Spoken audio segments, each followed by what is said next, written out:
Good afternoon from Rouse's Point, New York, Smith Street. You're watching What's Going On Here. I'm Bob Venn, and this smiling gentleman right here is... Orville Trombley. Orville Trombley. Now, this is going to be a family affair today, except for me. Calvin always complains that I got relatives everywhere we go. Today, no. This man's got a relative. You're an uncle of Calvin Castine on the camera, right? And probably his closest uncle could possibly be. That's because what? Because his mother is my wife's twin sister. Twin sister. You can't be any closer than that as an uncle, right? That's for sure. It's got to be nearly the same, all right? Yeah. And, all right, Orville Trombley from Champlain, New York, all your life? I was born and bred up there. Except for Perry's Mills, and that's in a suburb, right? Oh, I'm in a suburb, yeah. All right, you're still in Champlain. All right, Orville, tell us first a little bit about the Trombleys. How do you spell Trombley in your case? L-E-Y. L-E-Y. There's about 4 different spellings, right? I know. Okay, your dad and mom are whom? Oh, my father was Leon Trombley. Leon. My and mother was Ruth. Okay. And you're from real sturdy stock. Your dad, you've lost your dad at 91? 91 years old. And your mom today is still living at what age? She's 87. She'll be 88. Want to say that? 88? She will be 88 next February. Oh, I thought you said 98. Excuse me. 90, I'm sorry. Well, 98. all right. See, I was prepared a little bit because I knew that she was in the 90s. Yeah. Only 15 years older than him. Yeah, yes, that's right. Less than 13. She was 13 when you were born. No, I'm still a kid. Still a kid. Well, I'll tell you, these kids today are in good shape, and this I'm saying you got a long longevity can be expected for the Trombley. All right, we're here today to talk about something you all know a little bit about, but not an awful lot, and that is paving driveways, highways, so forth, parking lots. But it's called blacktopping, right? And paving, whatever you want to call it. Paving. Okay, we're going to talk about paving. There's a lot more than what people think there is. Oh, well, we're going to find that out today. But first, before we do that, what has Orville been doing since he was born in Champlain, New York, way back many years ago? What have I been doing? Yeah, what other... I had to grow up, Bob. Yeah, well, tell us about your growing up. Right in Champlain? I grew up on a farm. With how many other brothers and sisters? There was 12 of us in the family. Yeah, and his 9 mother... sisters and 3 brothers. Is that right? I mean, 2 brothers beside myself. Right. Can you name off the living, who many is living now? There's Rita, Roberts, Annabelle Ashline, or Clifford Ashline's wife. Mm-hmm. Then there's Ethel, Harvey, and Bernice, Barcombe. And I might miss some of these. You're going to miss some here. Yeah. I'm trying to think. Of course, there's myself. Yeah, well, yeah, you got. I was the oldest one in the family. That's right. You are the oldest? I am now. I had a sister die when she was 15. Okay. And I had 2 other sisters die. Watch it, Joe. Brothers? What about your brothers? I got a brother Hubert. He was a farm boy. Mm-hmm. And I got a brother Don, lives over in.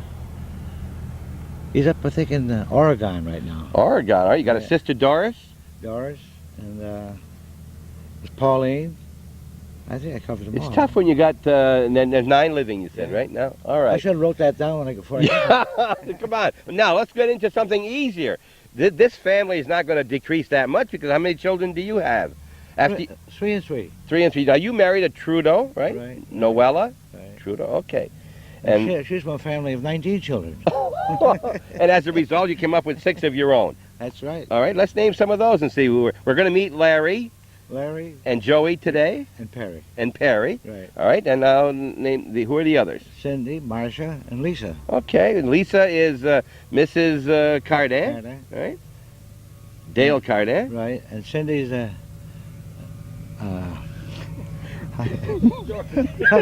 Mrs. Bombardier. Help her here. All right. I look at him. All right, come on, one more. Come on, this is for the big question. One more.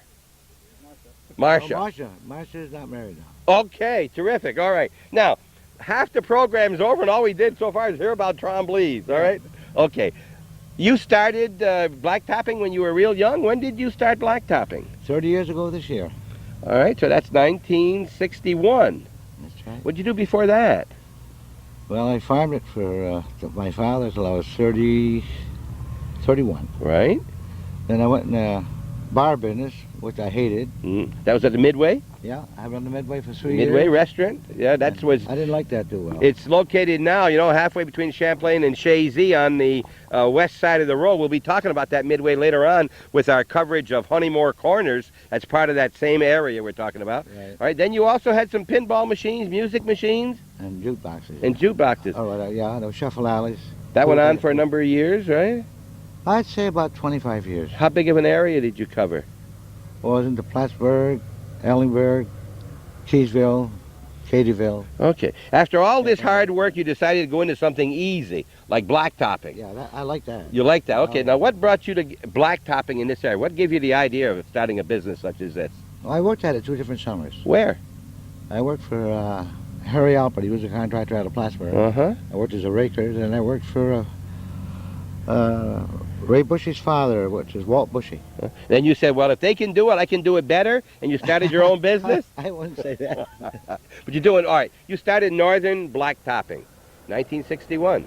1961. All right, and you continued on, and then now your sons are in the business. I started out with an old Dodge truck. I paid $250 for it. I didn't even have a wheelbarrow. That's the truth. I had a couple of rakes and a couple of shovels and hired 3 men. We went to work.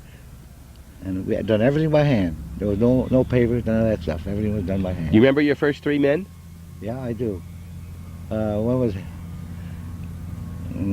Just a minute now. From our area here? Yeah, one was Red Ogle out of Moores. Yeah. Then there was the other guy was a Rabidoo, I think, down there. Okay. And then there was who was the third one? No, before them. Remember, these questions I'm asking have not been prepared ahead of time. I'm testing his memory. Well, we're going back 30 years ago. 30 years ago. All right. Now, one of the first driveways you did, I think, was mine in 1961 or 62. Could be. And I remember you had a little roller that was about 6 feet long.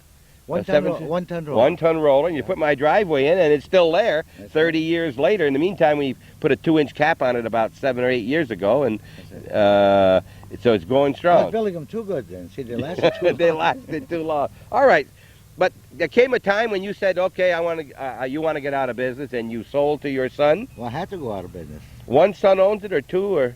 One son, Larry. Larry owns it. All right. We'll try and get Larry over here. He's over there playing with a little wheel. I'll have you talk with Larry now. All right. Get Larry over here with that little wheel he's got and see what he's doing. This guy smiles more, too, but they all wear dark glasses, see, because they got something in their eyes they don't want you to see. Come right over here, Larry. Talk with me and Dad.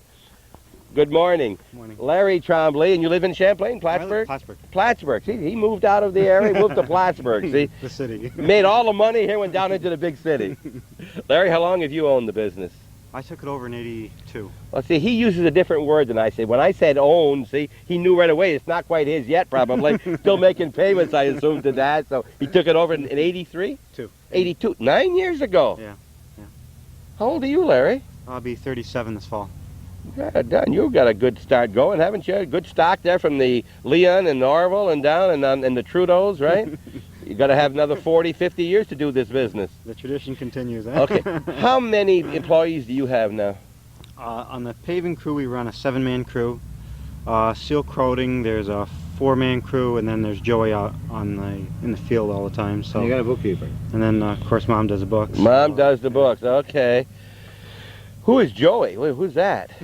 That's the youngest brother. That's the youngest brother, and and what does he do? He goes out and gets the orders, and Yeah, Joey came in the business 2 years ago. He was selling real estate for ERA Realty. He still does. he still does that too, yeah. But he came in 2 years ago because the business was expanding, and we needed the extra help. And he came in and has done a great job of expanding the business.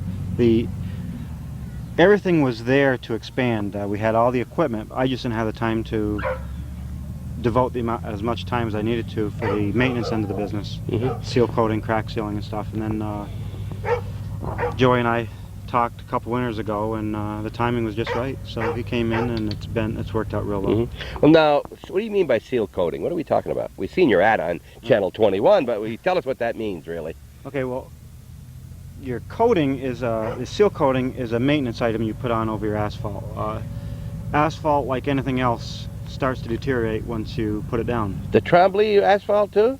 Any asphalt. Oh yeah? It's Once you pave, your pavement's two simple products, stone and emulsion. About 95% stone, 5% emulsion. Your emulsion is your glue that keeps the stones together. What'll happen is eventually the emulsion will dry out. If you ever take a look at new roads, you have a black surface. Like you take a look out in the parking lot, it's black. In 6 months from now, you're going to see a gray surface. The reason it's gray is that the sun will evaporate the emulsion. And so the gray that you see 6 months from now, like right here, you can see the gray stones. Yes. What you see, those are the actual stones used in the mix. If you go to Vermont, you'll see white stones, because there was white stones used in the mix. You go out to Malone, you'll see a pinkish stone, because the stone used up in that area is pink. Or reddish. And then around here, we use a gray limestone. That's what they use at the local quarries. And so a year later, you see gray. And so what sealer does is prevent that deterioration from taking place. And it's important to take care of your pavement. Is this what the person can go buy a 5-gallon pail with a brush and I can put it on myself, or I see people doing it on their yards? Is that the same type of thing that they're doing? Yes, and indirectly. The product that we use is more of a commercial sealer. It's formulated for commercial use. It exceeds state and federal specifications. The similarity to the stuff that we have and what you have at a hardware store is night and day.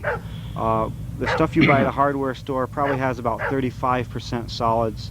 Our material runs in the neighborhood of about 55% solids. Okay. Without considering the quality, the basic purpose for doing it is the same. Yes. Okay, to seal it, okay? Right. Now this obviously hasn't been sealed recently. No. We can see all kinds of stones here, right? Right, nor will you ever see a road sealed. There's two reasons for that. One is that sealer on a highway won't last. There's just so much traffic that it'll wear it off. And the second part, which is I found surprising when I learned about it, was that your asphalt holds up better the more it's used. If you think of the philosophy behind Play-Doh, if you take Play-Doh and you keep on working it, it stays flexible and pliable. If you take Play-Doh and set it aside, in a day it dries out. Well, your asphalt is no different. What happens is that you take like your Northway, your Route 9s, your state highways, county highways. What happens is that there's so much traffic on it that the material needs itself. It keeps on working and stays flexible. Your off-street parking is where the coating is needed because it doesn't get much traffic. So actually, the more traffic you have, the better it is. Okay, we're at Smith Street in front of the former, well, there's 18 condos here, and we're here to see some work today. We are watching what's going on here. I'm Bob Venn, Larry Trombley, Orville Trombley, and right over there is Joey, and we'll be with him in just a second. But this sun is starting to get me here, and I want to get to another location. Maybe it's not quite so burning on my arms. And we appreciate your watching Hometown Cable, and you're going to learn. We've been talking, but you're going to see some operations here in just a short time. We also want to, one more question before we do that. When did you start the seal coating? Well, it started by accident, actually. Back yes. In high school, I was looking for part-time work during the summer months, and Dad was getting requests for coating driveways.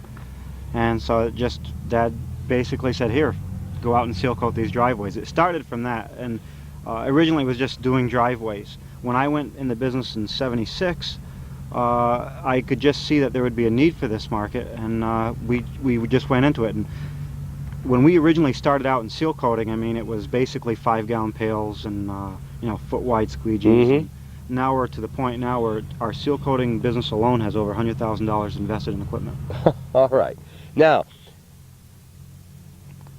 is there anything you can do when you lay down the blacktop in the beginning that you will not need seal coating of some kind within 3-4 years? No. Okay. So you're not doing it so you get business later? All right. Of course he's not. All right, well, I surprised him though. He didn't think I'd ask him a question like that. No, it's our responsibility to maintain that pavement. I feel very strongly about that. Okay. That once, if someone has invested thousands of dollars... We got some trucks coming here. We're right in the middle of the road on Smith Street. They're going to turn in there. Orville will divert them. But when we, when someone spends a couple $1,000s... Okay, excuse me just a minute. Let's interrupt you here, but where is this truck coming from right now? The Plattsburgh quarries. And it's carrying... 18 tons of binder asphalt. 18 tons of binder asphalt, which is the bottom layer? Right. The first all right. coat. Your dad mentioned to me that those are pretty expensive trucks. What's the price of a truck like that? About 65,000. 65. And you have how many? We have 2 tandems that ran that price.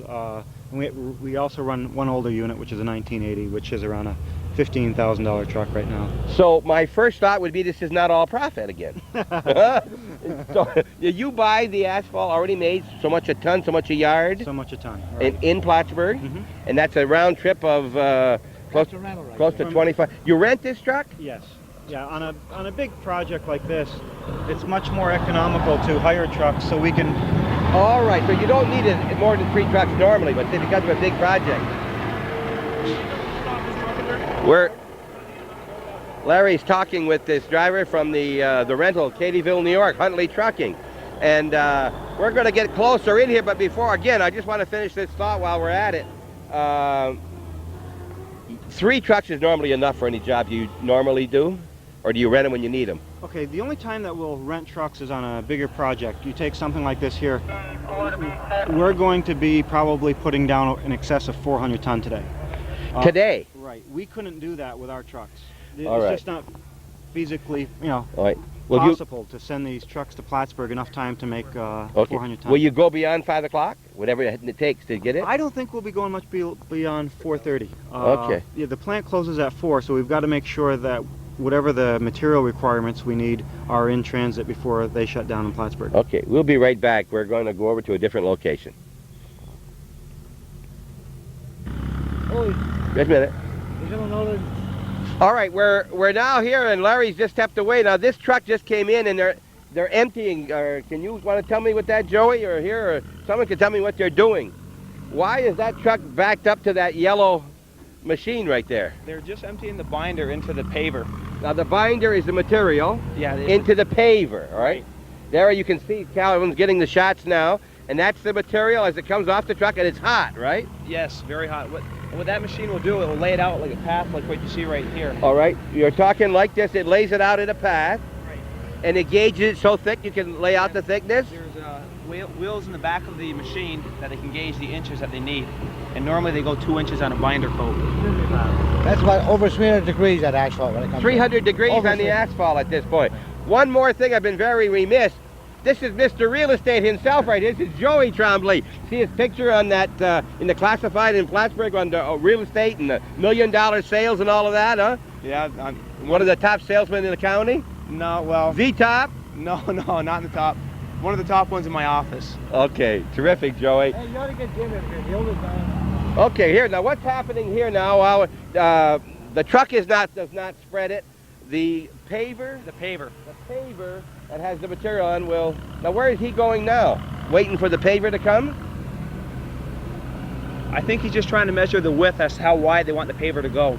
Okay, now they're measuring with the tape, right? How wide they want to... How wide the road will be. All right. This is a private job, so that can be anything he wants. There are no requirements. Exactly. Okay. Right. All right, now, did you sell this job yourself? Were you involved in the... No, Larry takes care of all the paving. Okay. I deal strictly with the seal coating and crack filling end of the business. All right. Now, Mr. Guerin will probably see me in about a year or 2 from now to have it sealed, though. Okay, maybe Bob Venn, you ought to stop into Bob Venn's house and see about sealing mine. We can and I do got that. a couple of big... Well, why don't you do that whenever you get a chance, all right? I'll do it. Okay, stop in then, Joey, because I want to... I've got a couple of cracks. I think the earth has moved up there or something, and we got a crack that should be looked at. Right. All right. Larry, you want to come back over here and tell us what's happening here now? First of all, how wide is this going to be? Do you know? It's a 20-foot road. All right. We've got to get a couple more things we haven't talked about. Number one, Mr. Hebert or Hebert had owned this property building 18 condos, and then work stopped. Who owns it now? Did he hire you to do this job? No, Jerry Guerin from, he owns Plattsburgh Nissan and Guerin's Toyota. Yes. He's the one who purchased this property a couple months ago. He purchased all the property, the buildings, everything. Right, and we're working for him. All right. Now, my understanding is rumor only, you may be able to confirm this or not, that he is not going to sell the properties. He is going to lease them, rent them out. Right, these are rental units. There'll be rental units, and there's 18, 6 in each pod here of 3, right? Two. And then the back you see here are the garages. That's correct. 6 garages for those, right? And you got some storage in the garage and so forth. Right. So he asked you to come up here and give him a price, say, on the driveway? Yes, about a month ago. Now, does he come and say, I want it this wide, or do you recommend, or how does that work? For the most part, most of this was already laid out. There were some changes that Jerry and I discussed, and obviously before we can do any of this, we run it by Jerry to get his opinion on it, and it's kind of, we both get together and decide which way he wants to do certain things. Like this parking lot was changed at the last second. This was supposed to have been a driveway going in with parking out back, and we felt it would be better if we just made it all parking lot and eliminate that driveway. This is the parking lot for the visitors, or whatever, your extra car, because you don't have room up there. That's correct. It's all a right. visitor's parking lot. Now, when it comes to the thickness, do you make a recommendation, or does he tell you what he wants, or what happens? Well, there's a normal standard. Most standards are 2 inches of binder and 1 inch of armor coat. What's armor coating? Armor coat is your fine mix. That will go on top of here that's later? Correct, right. And how thick is that? That's 1 inch. Well, all right. So it's a 3 inch compacted total. Right, now who puts the sub-layer down? Do you do that too? Normally that's already taken care of.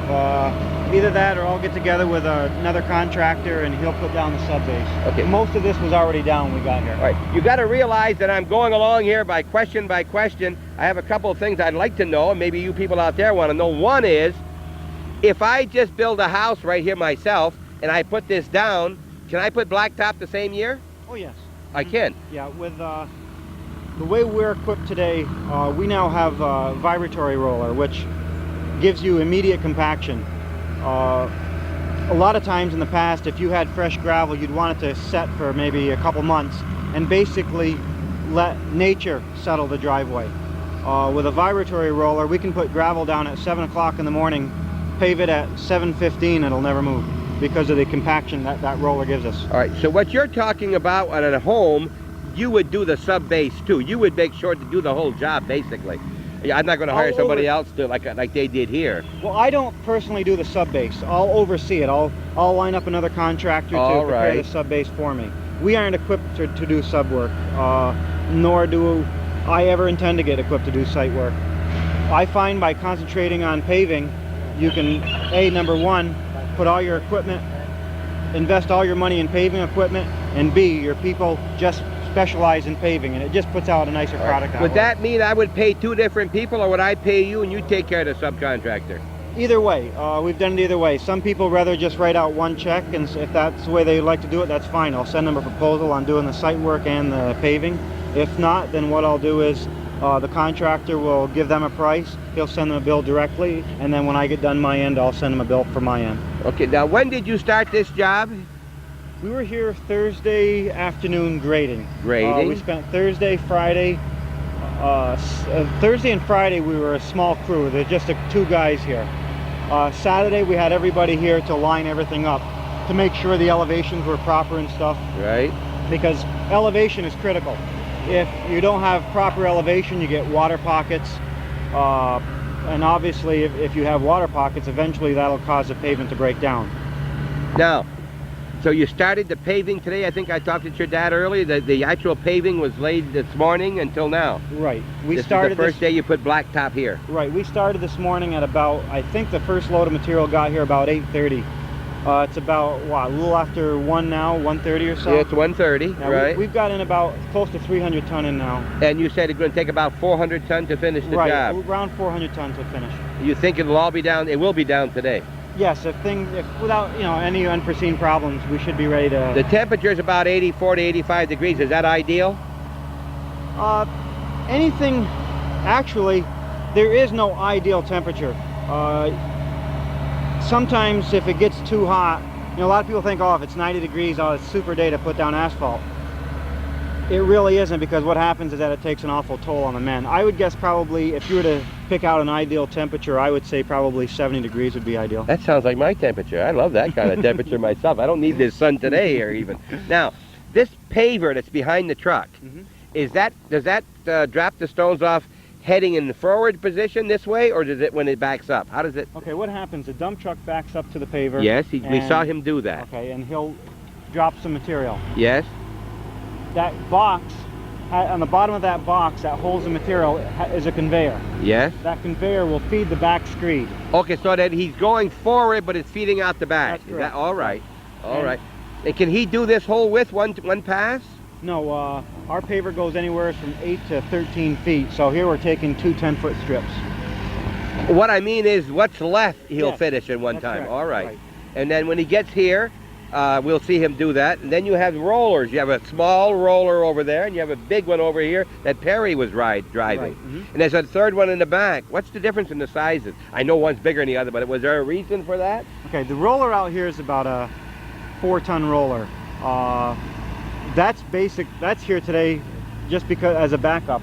Our vibratory roller went down this morning, and That's the one over here on the left, one right? over here, right. Vibratory. What does Right. that mean to me and the people out here on television land? Okay, what a vibratory roller does is gives you density that a static roller can't give you unless you had a real big static roller. A static roller is a roller with you see the two drum Okay, over here on the right. That has no vibratory mode on it, so they call that static. When you say vibratory, I mean that's shaking? Yes. And that poor guy is shaking up there just as well? No, or is it... it's set up so the man on the roller doesn't feel it. Okay. But if you're on the ground, you'll feel it. If you're standing from here across the road, you'll What's feel that? If you're standing from here across the road, You will feel it on the ground? Shake here, yeah. If you're in the house and the vibratory roller is going, you'll feel the disc shake.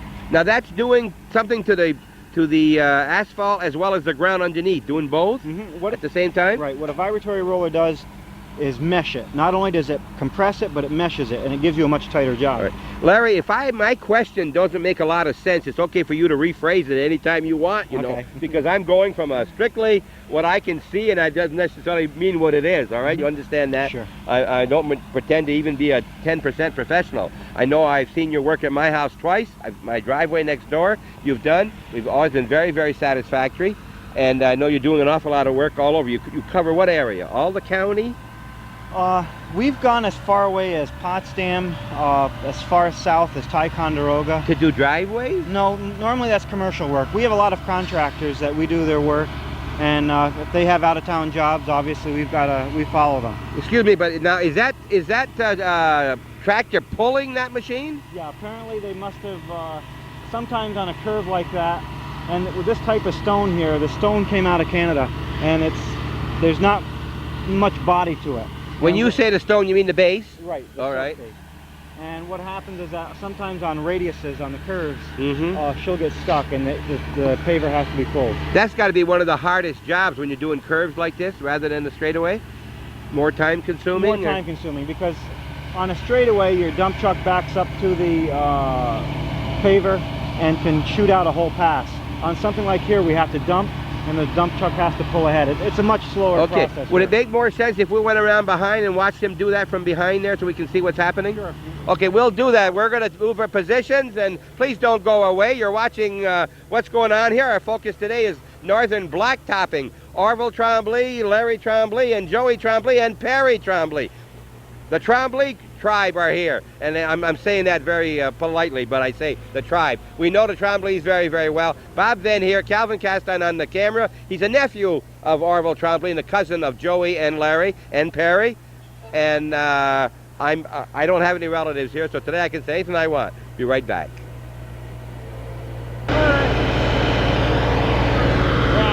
Okay, now you're looking at the back end, or where the business end of where the mixture comes out.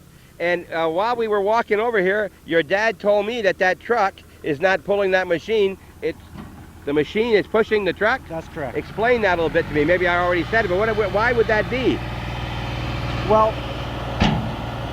this machine has got to be able to push the dump truck. Otherwise, the dump truck isn't in a position to tow it. You can't really empty the material and tow at the same time. And you can't really stay each the same speed unless you're one right. is doing one or the See, other to the other. With him pushing, then all the dump truck has to do is go in neutral, lift up the hoist, and the man on the paver controls the speed of the truck. Now, this is laying down about 2 inches? Right. Or will it be a finished 2 inches? Finished 2 inches. That's So you plan ahead by putting down 3 or something and mash it down? about 2.5 or so. All right. Right. Is there any mashing or any pressing being done by the machine itself? The paver has a vibratory screed on it, so while it's going down, it's also compacting.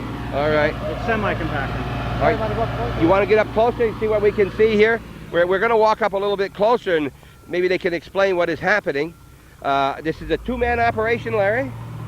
Oh no, Actually, I you have your two screed operators. These guys control the screws back here, which control the elevation. And then you have your paver operator on all right. top. And now, somebody mentioned, Orville or Larry, I'm not sure, said 300 degrees, and we are 8 feet away, and I can assure you there is some heat coming from that, and that's got to be one terrible job on a hot day for those people out there. Right, that's what I was mentioning earlier about when it gets real hot, it's awfully hard on the men. It drains you.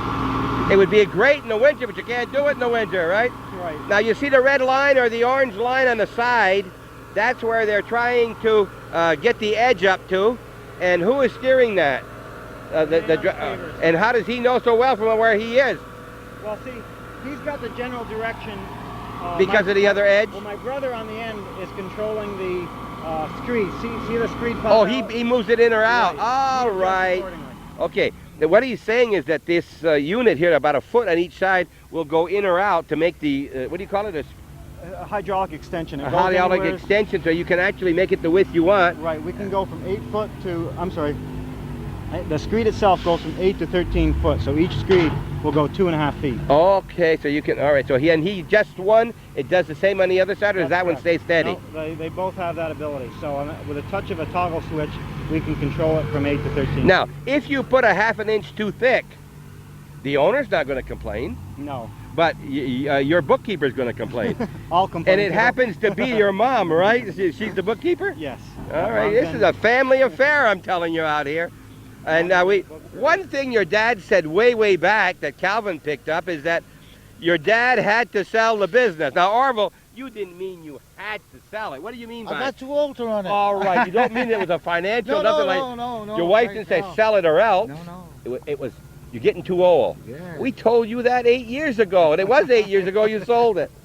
Orville is also, I want to tell you, As soon as I turned 50, I wanted to sell it. Orville and I are both, Orville also was on the IDA, the Industrial Development Agency. He represents the town of Champlain, I represent the village of Champlain, so we get together meetings once a month or a little bit more, a little bit less sometimes. And you missed the last one, by the I way. missed the last one. I didn't miss it. I was out of town, and they can't call me the day before and say there's going to be a meeting and expect me to be there. I have other things that I had planned for that day. I've been playing for 3 weeks to be up in Altona for a ball game with the Florida team. So I talked to Brian since, didn't find out much, but we'll be ready for the next one. Now this is another truck coming in. There's another truck that just arrived with 18 more tons. That's a new one. That's a new one. And you can see that it's all in the front. The bigger one is 25. That's the rental. Now, Orville, you mentioned before that one of these, well, this paver, did you tell me that paver was what in dollars? $104,000. $104,000 for this paver right here that's doing this work. And of course, you can't do it with sales tax on top of this, too. Oh, yeah. There is sales tax? Crack. Pardon? Let's do a crack. Put the mic over there. Put the mic over there. Okay, listen to this. You can hear it crack. Can you hear that through there? Where you can hear the cracking. And if you look real close, you can see the bubbles as they crack. You can't feel the heat, obviously, but it's there, believe me. Now this, obviously, is tilted down so the water will run off. That's correct. Here. That's where the laser beam comes in.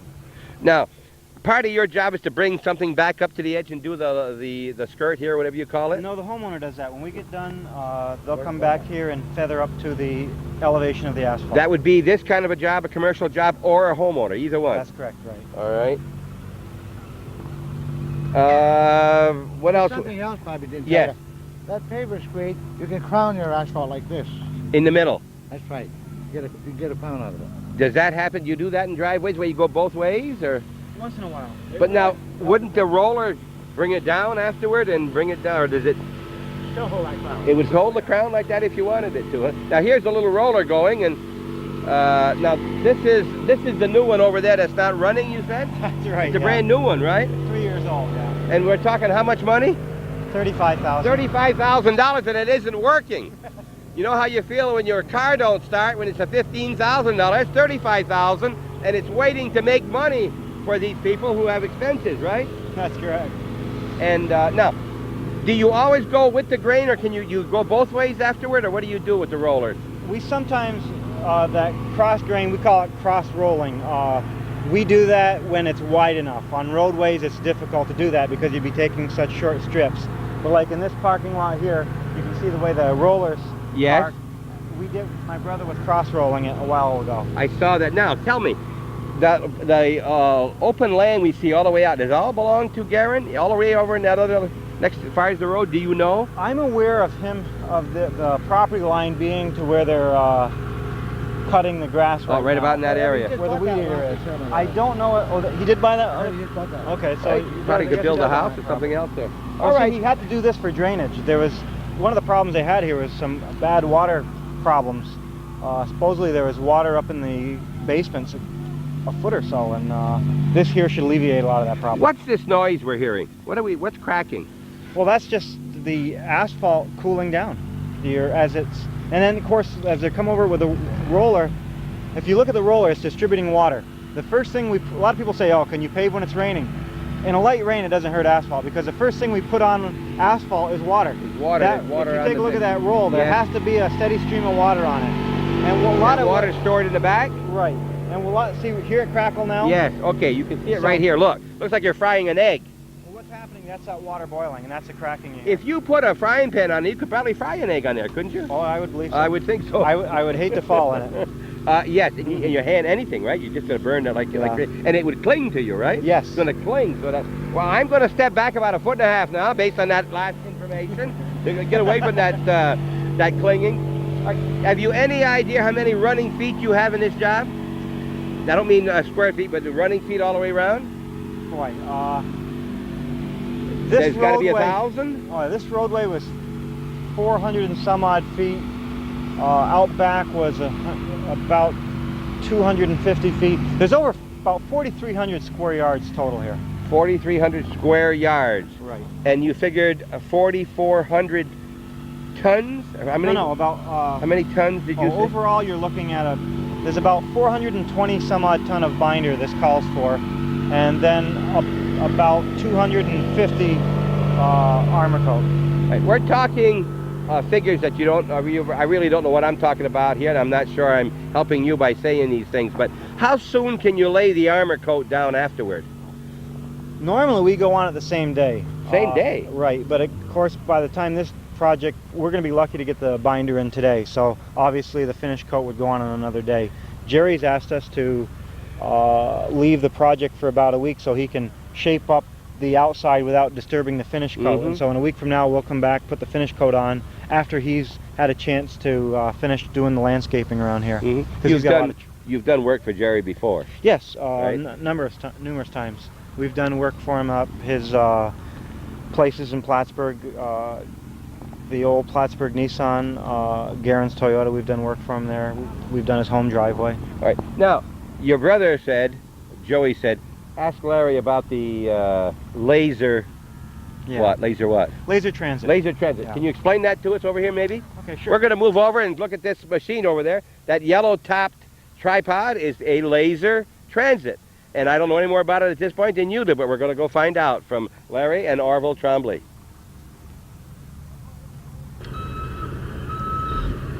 This is a transit. I know that because Joey said ask about the transit, and they pointed in this direction.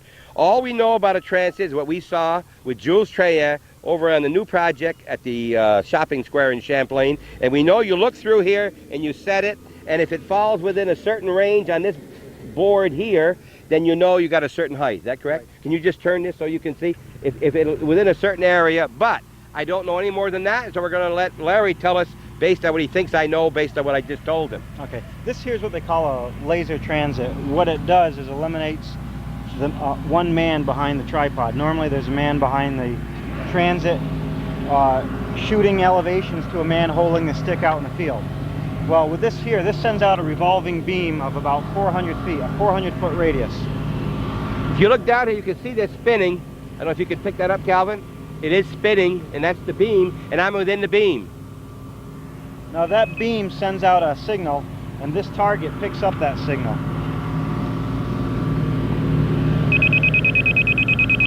That means you're within acceptable range right there? No, this means that that sound you hear now, that solid sound, Yes. means that is my elevation where I'm Right standing there. right now. That's your elevation here. That's correct. Compared to this. No, well, compared to where I'm standing, like if I move it from here to there, it'll give me another elevation there. All right. What this does is let me know what my elevation is at whatever point I pick. The advantage of this is, again, I don't need another man behind that. This is much quicker. The other one with the other setup with the tripod and the scope, you have a man behind the scope trying to focus in on your rod.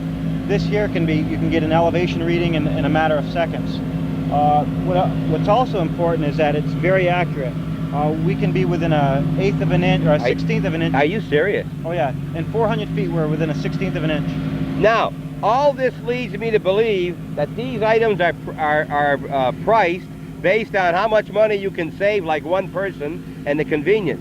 Are we talking about, can you give me a range on an item like that? Okay, those sell for $2,500 a piece. And of course you get this piece with it too, right? Right. So you get a lot more than this. You get this. Then you get the instructions.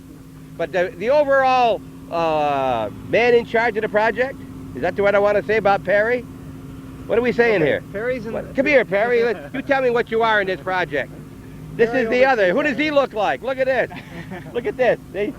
Perry. You gotta get away from the lasers. Okay. Oh yeah. Geez, you gotta Make get. it look technical that way. Oh, I thought maybe that. I thought maybe you were going to tell me that is cancer causing or something. It could be. You got none of those Like things in your anything else. pocket that are going to make it go off.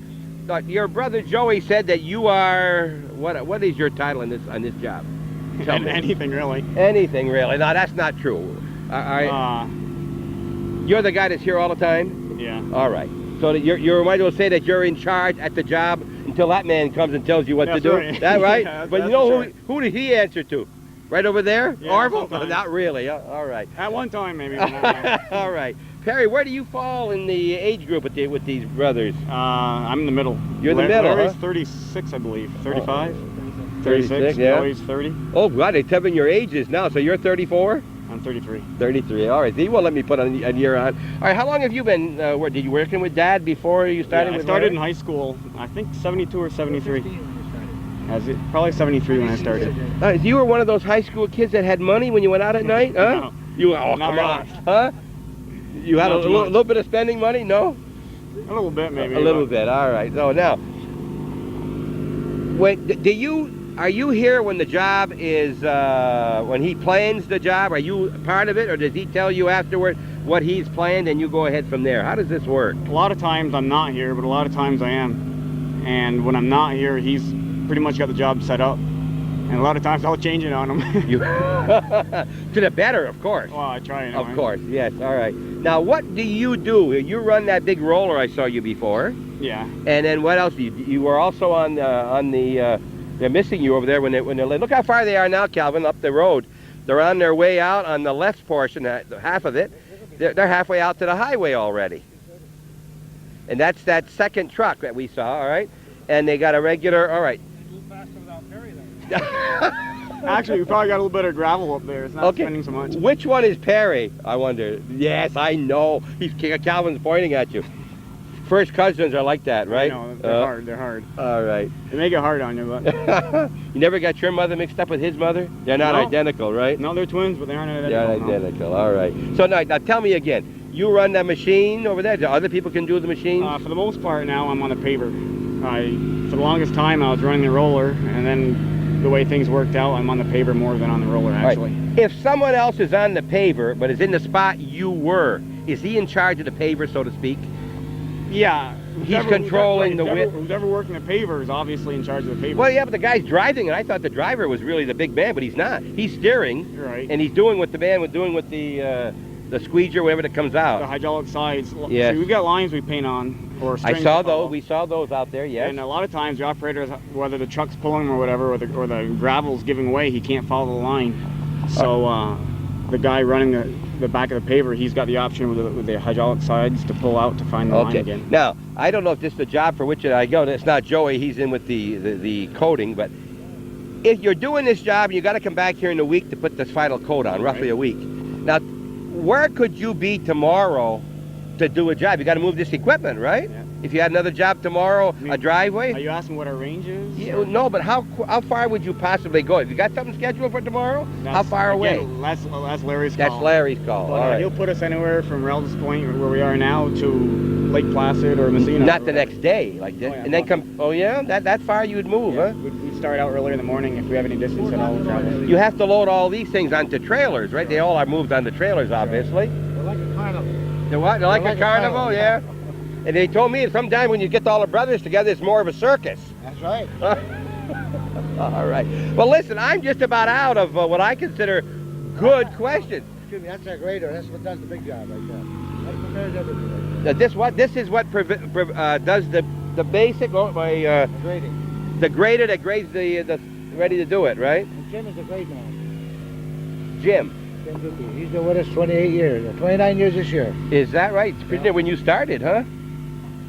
Yeah. All right. One of the other guys you told me when we were off camera, that third man was a Birdo?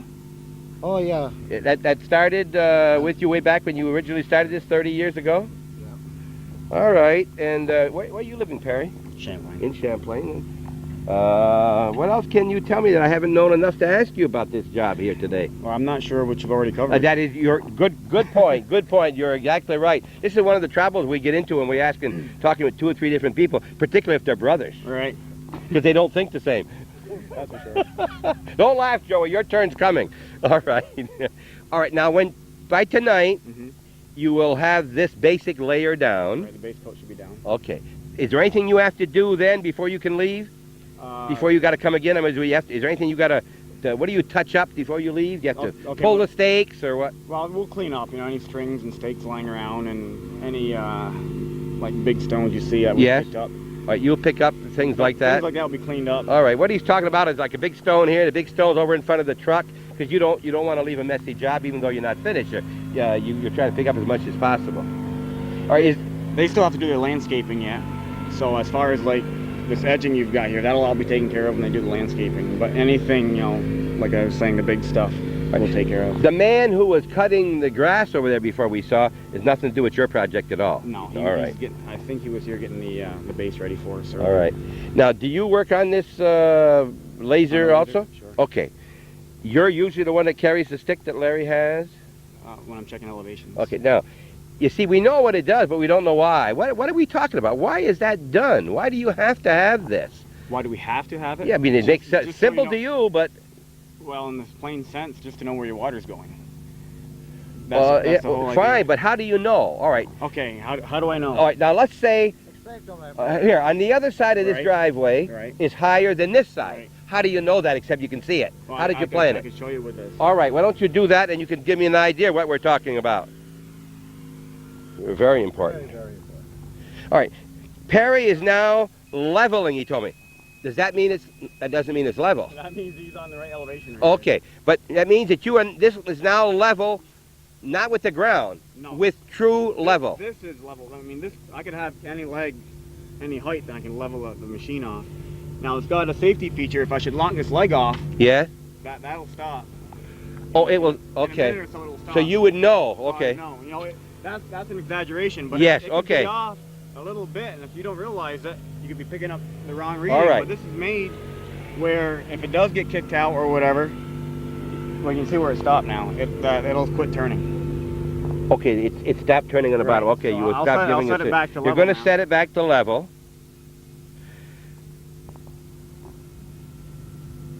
Now, once you set this, Mhm. do you care how high this is off the ground? Is that important? Only important in the sense it's comfortable working with your stick when I'm doing a driveway. Okay. When I'm doing a driveway, I like working my stick in this range. I don't want to be way down in the ground. Of course. All My right. extension up and reaching on my. All right. All So I'll right. adjust it so I'm working pretty much in Okay. here. But you don't care that that's 36 or 39 inches as far as how high it is. It isn't important No, it's that not. you know how many inches. No. All right. So now, in my terminology, I think you're going to go on the other side and you're going to find where level is with this. Right. Then you say, I want that side 3 inches higher than this side. Okay. So Well, what we do? Then I'm lost. We set grades up with this, and the way that's working, you're sending out a light at a 360-degree angle. No matter where I go around the laser, I'm going to pick it up with this control unit. that's got to be a very, very fine line. There's 2 different types, and I can't remember now. All right. but it's infrared, I believe. Okay. Type of light. But it's a very, very fine, because if you can do within an eighth or a 16th of an inch, You've got two settings. One's within an eighth of an it inch. can't and be one's broad within a like 16th. this. It's got to No. be very, very narrow. It's All paper right. thin. So no matter where I go in a 360-degree radius, I can pick it up off that machine. All right. So you're going to go to the other side, Right. and when you meet, that means that that height right here is the same height over Right. there. In other words, what you'll get, as I come down, you'll see an arrow pointing up and a beat. Okay, there's the arrow. I can Now, see it. See the arrow pointing down? The arrow means I've got to go down now. Okay. Now, when I get a line across plus the arrow, that means I'm close. Now, you see a line up here. Can you see that, Calvin? You can see the arrow, Okay, the black arrow here. Now- All right, I see now the you black now you see line. a line appearing. All right. That means I'm getting close. Now, as I lose the arrow and just a line, that means this is a reading I'm reading here. I'm reading 3.5 on the 6. That means that that point is the same as this point. Right. All right. So if we're looking at it, I'm reading roughly 3 foot 3.5. All right. Now, I don't know how much you can pick up, Cal.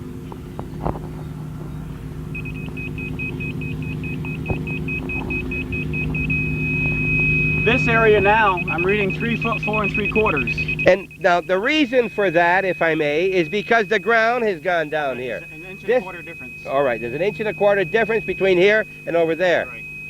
See, as you drop, that But- light doesn't change. Okay, but this point right here is exactly the same height as that one. Right.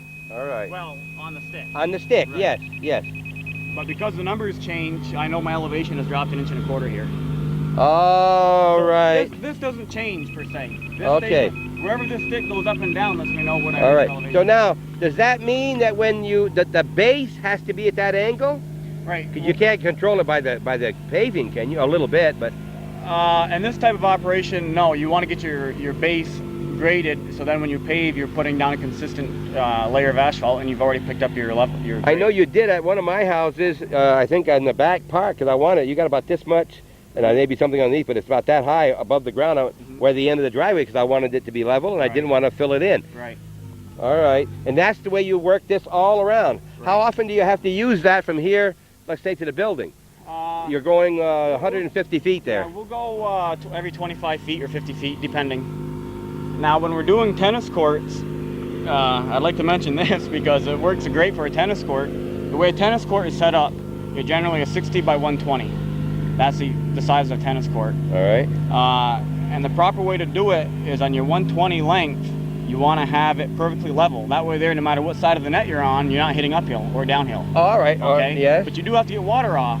So what you do then on your 60 feet, you give it 1 inch on 10-foot pitch. So on 60 Each feet. way. No, one way. All one way. So in other words, let's say this is your 60 by Yes. 120 tennis court. Yes. You want this level, Yes. but you want to pitch it either one way or the other way. The whole court, not it wouldn't go. You don't want no. No. You don't want no hump in the middle. No, you want it flat. Now All you right. don't want to give it a lot of pitch because then you don't want to feel like you're playing sideways. Did you say 1 inch every 10 feet? One every That'd 10. be 6 inch difference from this side to the Right, other on side. 60 feet. Now that's minimum pitch. On inch on 10 feet, you're going to get water off, but there is a possibility. I mean, you're talking, 4-ton rollers and your compaction with a vibratory 12 tons. I mean, in that 10-foot span, you could have a slight problem. Okay. So what we do with our laser now, if I can just grid this out here, here's a 60 by 120 tennis court. Yes. We're making, we'll say 10-foot strips, so we do it in 6 passes, 6 10-foot strips. Lengthways. Right, we go Yes. lengthwise. We Right. go Yes. here, All stick right. right 6 across. of them across. Yes. What we'll do, we'll get our laser set up. We got two lasers on our job. We'll set one each side of the paver. So in other words, after the laser's set up, we know we want an inch pitch every 10 feet. So we'll set it up to, let's say I'm reading on 1 right here. The other side, we want an inch pitch, so you want to be reading 2, right? And it would Yes, yes. Because if this light Right. doesn't change, Yes. as Yes. you go, Yes. you drop. All right. And as we go down the tennis court, we've got, watch it for a second, Joe. Okay. As long as we hear that, we know we're right on the money. And whether that was 6 inches higher and this is 6 inches higher means nothing. It means nothing. It's the variation between the readings. You figure where you stand and you lock it in accordingly. All right. You're going to do 6 swipes across here. Right. Do you start on one side and go across, or can you start from the middle and go both Now, ways? preferably you want to start on one side and work your way down. All the way across. And preferably, Down, not up. Preferably the high side. High work side down. down. We find it works better for us. Okay. And after your first pass, you don't need the second laser because you've already got a seam to follow. But then each time you make a pass, you drop it down an inch, and as long as you stay in that line, you know you're laying a perfectly You flat said line. drop down an inch, and you went higher. Okay, I'm dropping down an inch. If I'm reading 3.5 here. It's a little bit further down in the. No, I got you. But you know what I'm saying? I know what you're saying now. Yeah, I see you were talking down and you're raising up. Oh. You have to because that's going to be deeper down to it. Right, because got you. let's say this is our pad of asphalt. Yes. Okay, and I'm reading Right there. I'm reading 1. Yes. For my next pass, I want to drop an inch down. Right. So I lock my laser in at 2. That's an inch difference. Yep. And the next pass will be reading 2. Okay. You've automatically given Yep. yourself your inch drop. And when you pick it up on the laser, you know you're going 120 feet and you're getting that What was consistent the 1 inch difference for pitch. the elevations? I mean, when you checked it out as you've done these tennis courts. The last one we checked at, we did up in Port Henry, I think it was. Well, yeah, is it Port Henry where the ferry is? Port Kent. Port Kent, by Port Sable Kent. Chasm, okay. And that was probably the easiest tennis court we did as far as actual work, because we set it up, we got it close to the actual grade, and then we used ones and dust to finish grade it. And we set the laser where we just paved it with ones and dust, and then we went through with a base coat. And when we checked it with elevations, we were within a 1/4 inch in the whole court except for one area. We were down just a 1/2 inch. And then you shim it, and then you're real Now, close. I either didn't hear well, or I didn't know what the heck you were talking about when you said Wanson dust. Oh, ones and dust. It's a fine stone with dust in it. Okay. It's just easy stuff to grade with. All right. Well, we got some mine over there. You had some over there. Okay. It's covered. There they're going up and down the drive again. They've got all the way out to the highway now. And we're going to move again position, so we'll be right back to a different position. Want to thank you for watching Hometown Cable tonight and every night at 5 o'clock, 9 o'clock, midnight, 9 the following morning. Remember, it's brought to you by Hometown Cable. Calvin Castine and Sam do all the taping, I guess. But if you got some tape that you done and you think it's worthwhile for others to see, give a call to Hometown Cable at 298-HOME. That's 4663. And tell them what you got. Maybe they'll like to have it. Calvin cannot be every place. And like here today, I'm doing this show that's called Bob Vinn's What's Going On Here, but Calvin has to be here. If I could do it alone, he'd be very happy. He could be somewhere else.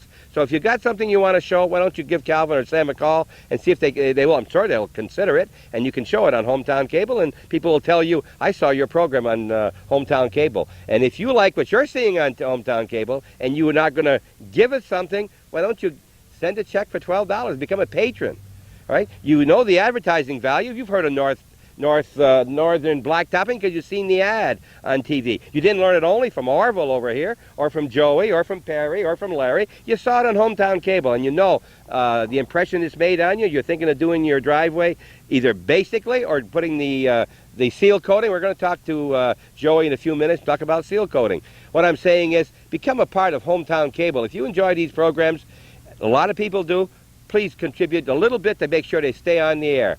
And we'll be right back, and thank you very much for watching on Sunday nights when I'm on with What's Going On Here, and every other night of the week.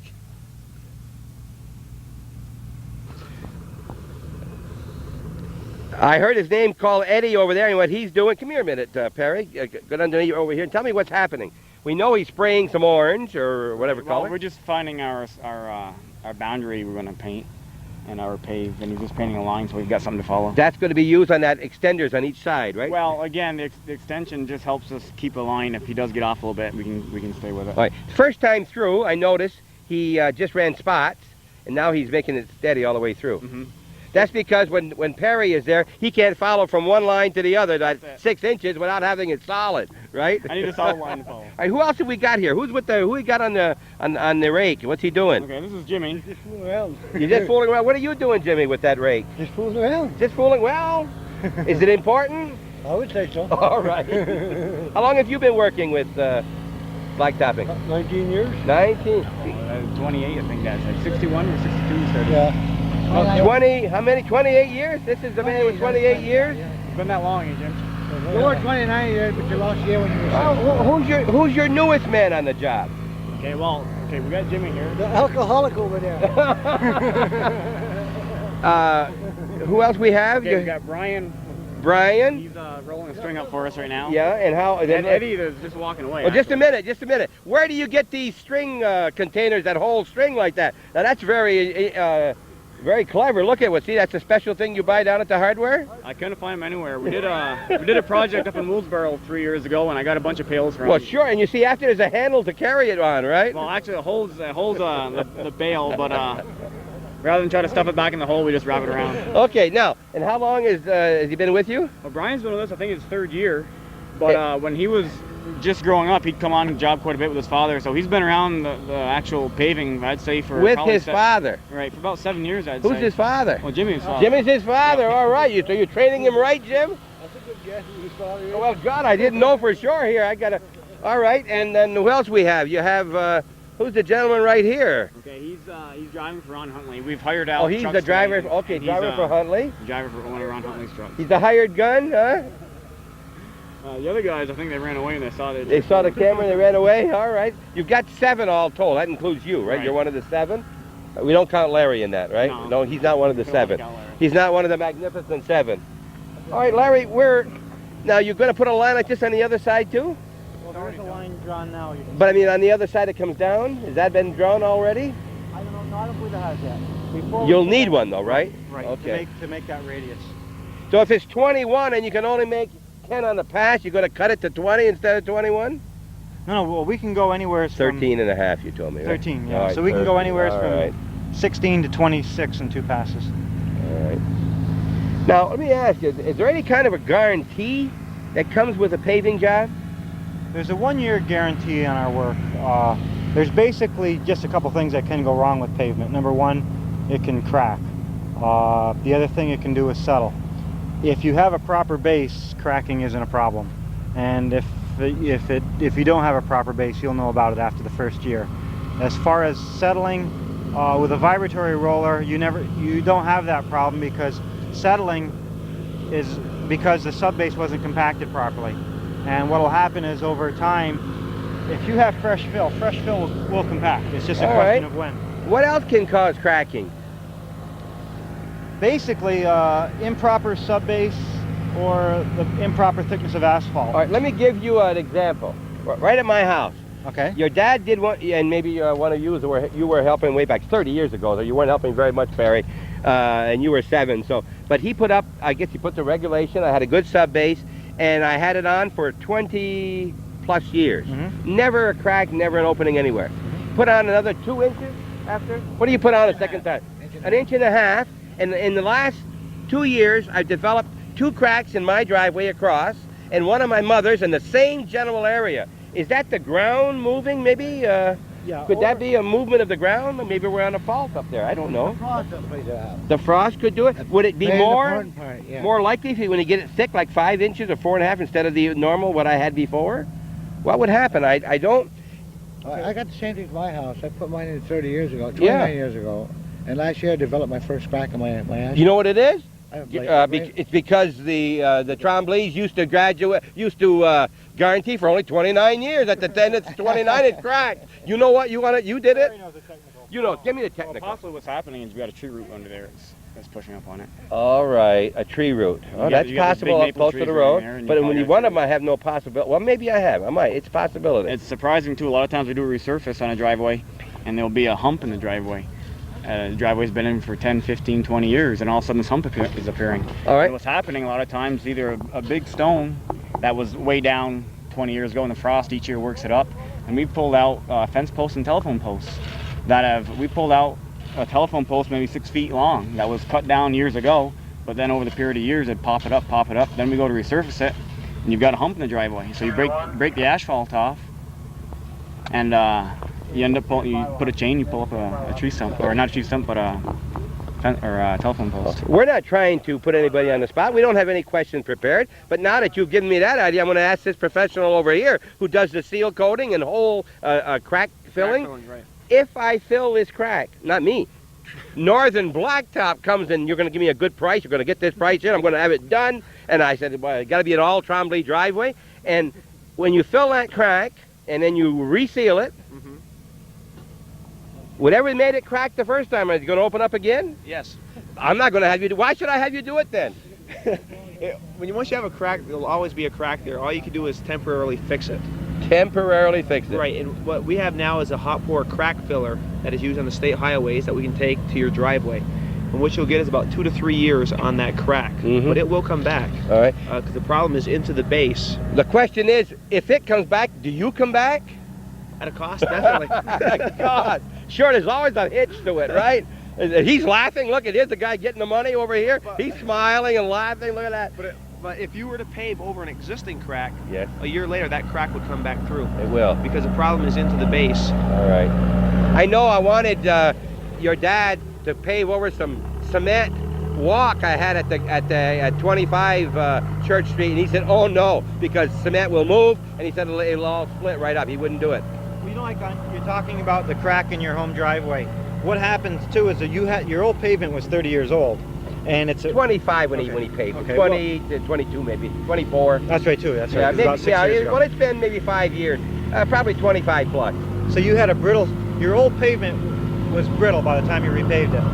And so when you go over it with another 1.5 inches of asphalt, you still may have that pavement, because it's old, may break, may be ready to break, may be ready to crack someplace. And if it does, it'll reflect through the new pavement. Okay. Orville, do you remember telling me when I paved that in '61 that was guaranteed for my life? Well, you said life. I wasn't sure it was your life or mine. I didn't think we were going to live that long. It's a good thing I know you, old man. Old man Trombley right here. He got a great answer, hasn't he? Now, listen to those answers. That's all right. Okay, we're going to be talking with Joey now about the crack filling, what it does, and how you get him and so forth. And we're going to take a short break while we can change positions again and maybe take a break from this sun. Where are you going to go now, Joe? Benny. We found a little tiny tree with a little bit of shade, Larry. Larry, this is very hard for me to keep a continuity here because it's such a big job. I wasn't maybe not ready for this much mass. You got an awful lot of work going here at one time. Right. Basically, what you do here is what you do in a driveway, but on a smaller scale? That's correct. It's the same procedure. It's just on a commercial job. Sometimes it's more technical, and this here's a tough job to do because there's a lot of tight elevations, and so you spend a lot more time on grade to make sure there's not any water problems. All right, let me ask you a couple of questions, and you can answer these if you can. Why would the person who's watching out here who does not have a blacktop driveway, why should he be interested in having a blacktop driveway? And let me get out of the way of this mowing machine. Okay. Why should a person have a blacktop driveway or a paved driveway? Well, there's basically 3 good reasons. The first reason is that one thing that's nice about a paved driveway is that it saves your carpet and linoleum. Okay. Now, if you think about it, you go out and you buy carpet and linoleum, you're going to spend $20 a square yard for anything decent. And the thing that destroys carpet and linoleum is the dirt that you track in. So paving will help save your carpet investment. The other thing that's nice about it is that during the winter, a paved driveway you're able to keep clean. If your driveway's not paved, a lot of time there's a fine layer of snow you can't get off, and you run into ice problems. You know, I've seen a lot of times where people live on a grade, any sort of a grade. They can't use their driveway during certain times of the winter because it's too slippery. So with a paved surface, what's nice about it is that after it snows, you shovel it off, an hour after that sun comes out, it's dry. And the third thing that a lot of people pave their driveways for is it's a playground for the children. Okay. It can be used as a basketball court. Kids Yep. learn to drive their bike on it, and it's a utility playground. All right, now, you at this point in your operations, you aren't out trying to sell driveways. You don't stop at a door and say you would like to have your driveway paved. People contact you, I assume, in most cases? Yes, majority of it is reputation. Of course, being in business for 30 years, your name gets around. Especially if you put out a good product, people find out about you. Again, I think I mentioned earlier that we go as far as Malone. Yeah. We've gone as far as Ticonderoga, and a lot of it is contractors that we do work for year in and year out. we specialize in tennis courts. Tennis courts are extremely fussy to pave. And other tennis court owners will tell other potential tennis court owners about us. We have one manufactured of the coloring down in Albany. Whenever there's any tennis court done in this area, he recommends us. And and a good part of, we've got the equipment and stuff, which makes things easier, but the thing that makes it the easiest, I've got some top-notch people. Okay, talk now. Before you get to your people, so if a person out there is thinking, I wonder, I should have a driveway, but I want to know more about it, and what do I do? Who do they call? They call you? What number do they call? Okay, they either call my number in Plattsburgh, which is 561-7284, or else my parents' house, which is 298-5986. All right, now that's you're advertising in the papers. Whether you're on hometown cable, I know up north. Anywhere else they can see your name in the paper? Do you have ads in the paper? Once in a while we run ads in the Press Republican. Most of it is in the yellow pages, and of course a lot of people get our number from past customers. Okay, now we're looking at in the camera, folks. You're looking at that area we just looked at where they were laying down the orange, and there's no truck in front this time. Now you see how they're dumping from each side into the middle, right? That it dumps it, kind of gets it all from the sides. And then they're going to move ahead, and you'll see the layer laying down. There's nothing there now at all. He's not filling in. It's the first layer, and nothing on either side. All right, now, so they would call that number, and you or someone would go to see them? Right. We'd set up an appointment. I'd run out and go out to their house, try to establish what their needs are, and then try to fit their needs. Okay, now, is there any charge for that? No, there's no charge for estimates, right? Now, I suppose the average person, or maybe not, do they shop? Do they shop between you and another paver? Yes, it's not unusual for people to get a couple of estimates. They don't know whether your estimate is within the ballpark. I mean, they know about your reputation. And if you want to know what the name of this company is, look right here. If you want to see it in writing, you remember it better. Northern Blacktopping. Right? Look that up in the Funkin' Wagnall and in the yellow pages under paving. Blacktopping? Paving contractor. Under paving contractor. Right. You'll see the name, and that's in Plattsburgh. That's the name of Larry Trombley, and this is going to be shown also on Falcon TV in Plattsburgh. And in Falcon TV in Plattsburgh, you're watching it at a different hour. It's shown there Monday through Fridays. There's something from Hometown Cable at 8 o'clock at night and again at midnight. So if you're watching the 8 o'clock show and you didn't get it all, stay up and watch it again at midnight. It'll probably run 2 hours and 40 minutes total Hometown Cable. This will run somewhere between 1.5 maybe to 1.5 to 1:45 in time. And Larry, that you were mentioning before about your people, and I think I want to give you time to talk about your 7 people that work for you. Okay.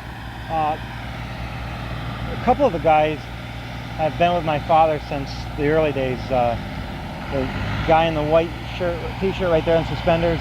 That's Jim? That's Jim Doopy. He started with my dad back in the early 60s, one of the original crew members, and he's an ace. He's our grade operator. He's the grader operator. He's the one that that white machine, I don't know if you had a chance to see that earlier, but that... Go ahead. Okay, I don't know if I did. Okay. What that machine does is sets the elevation. It shapes the elevation that we determine through the laser. And Jim can set elevations through we set up grade stakes, and he'll follow the grade stakes, and he does an excellent job with that. Of course, with the amount of experience that he has, he's seen all the problems you can possibly run into, and so there's no surprises with him. As far as other experience, my brother started when he was 15, I guess, and he's 30. Perry, yeah. He's 32 now, 33. Eddie, he's 33, 34. He's been with us since he got out of school. Darwin Mayette over there with Aqua shirt. He's got about 12 years experience. And what's nice about the experience is that these guys know the job. A large part of the headaches in this business is having problems on jobs. And I don't have that. When in the morning, I'll give them the instructions, I'll set them up on the job, tell them where to go, as far as where the job's going to be. And I don't have to check up on them. The crew knows what's got to be done, and many times they'll do it they'll change things a way maybe I thought it should have been done. They'll change it, but to the better. I mean, Okay. you know, because they do it every day. Okay, so there's somebody here that has that right to do that within reason. Perry's here and he's Yeah. on the job. He got to make a decision. He can't go trying to get a hold of you when that hot paving is ready to be done, right? Well, there's contact all the time, of course. We have two-way radios. Two-way radios. And so if there's a problem, they contact me on the radio. But for the most part, if there's no problems, then they don't touch, you know, there's no need for them to touch base with me. But it's nice that these guys have worked together for so long that the quality of work that they put out is second to none in the area. I mean, the work, these guys can, to give you an example, we can do jobs where you can't tell where there's any seams. We've done tennis or water pockets. A lot of times, like if you drive in this area, go up like Route 11, Route 9, an hour after a rainstorm, say a rain and the sun comes out, you can see a lot of driveways with water pockets, and we don't have that problem. Again, because of the equipment that we have and the knowledge that these guys have. Okay, so if you see water pockets on driveways, it's probably not your work. There's a good chance of And that. if you want to see some quality work and you want to see some of their work and you can't find a driveway, come up here just off Smith Street and look at this nice big job and see the quality of work they did here. Is there different qualities of stone you can put in here? Different qualities of mix? Yes, there's basically two types of binder that's used. There's a regular binder and then there's a dense binder. Your dense binder has dust in it. This, if you take a close look at this mix, it's very porous. Your dense binder has dust in it, which allows it to shed water. The only time dense binder is used is either on like a state job. Most of the time they'll specify a dense binder, or else on a job where they're just putting down the base coat for this year, and we'll use a dense binder to shed water. Then there's two types of top. There's a regular top, and then there's what we call an armor coat. Your armor coat is a little bit finer mix, and the finer your mix, the longer your pavement will hold up. And you're going to have armor coat here, I we're think going to have you armor said? coat here. And of All course, right. when you compact it with a vibratory roller, you're getting a real tight mix. There's a difference in price, obviously, between the kind of the finish on top. Yes, your top is a couple dollars a ton cheaper than armor coat, but the thing is your armor coat gives you such a much nicer job and a much tighter job. And the tighter your job is, the longer it's going to hold up. Okay, on a normal driveway, how many tons are we talking about? Let's say a 10-foot driveway, 18 or 60 feet long. Are you talking many tons for that top layer? Okay, well, to give you probably an average driveway per se, if you take a driveway 45 by 20, that gives you 100 square yards. That calls for about 16 ton in that driveway. On the top? No, all together? All together. 10 ton of binder and 6 ton of armor coat. Okay, so it would cost you an extra $12, is that what you're telling me? For the armor coat on the top, that would only cost you an extra $2 a ton? That's correct. So $16 difference, are you hitting the best or next to the best? That's right. You're talking nothing, right? That's correct. You should go. Why? Well, that's why we always use armor coat. All right, now, Orville, you're here, and Larry, is there anything else that I haven't thought of you want to talk about while we're here? Otherwise, we're going to go down and see some seal coating. Okay. You got me nervous once this afternoon. You got me nervous once this afternoon. I got you nervous once this afternoon? I don't want to get nervous again. So. I thought you'd have a lunch and some soft drink or something here, and you haven't got that. No, we're going down, we're going to get some. We'll be right back. We're going down to the village, and we're going to see some armor coating. Joey's been standing here for the last hour and a half waiting. Sealing. Sealing. What did I say? Armor coating? Sealing and crack filling. And remember, it's guaranteed for as long as it will last. And not another don't open up again. Okay, we're back up onto the road now, and we're looking at the Blacktopping, Northern Blacktopping, and this is your Seal coating truck with all of the mechanisms, and there's a lot of things. I don't know what's going on up there. We're talking with Joey Trombley again. That's Larry and Perry's brother. And there's two new people here.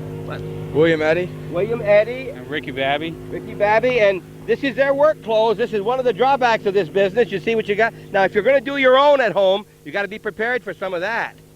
See, when you get out there with your brushes and you do it, and it's the quality you said isn't quite as good either, right? There's no comparison. There's no comparison, all right. But we're not here to sell you this kind of a job, but we're going to let this man try to do that by letting you know why you should have that kind of a job. And we're going to go down and see one at Benny Arno's. That's on State Street. State Street. And can you tell us anything about this truck before we go? What do you have on here? Who can tell me? Here, face me if you can and point. We got a hot pour machine right here that we fill the What's that, cracks the blue? with the blue. And then we got our bucket that we poured a crack filler in to do the cracks. That's this one right here? Yeah.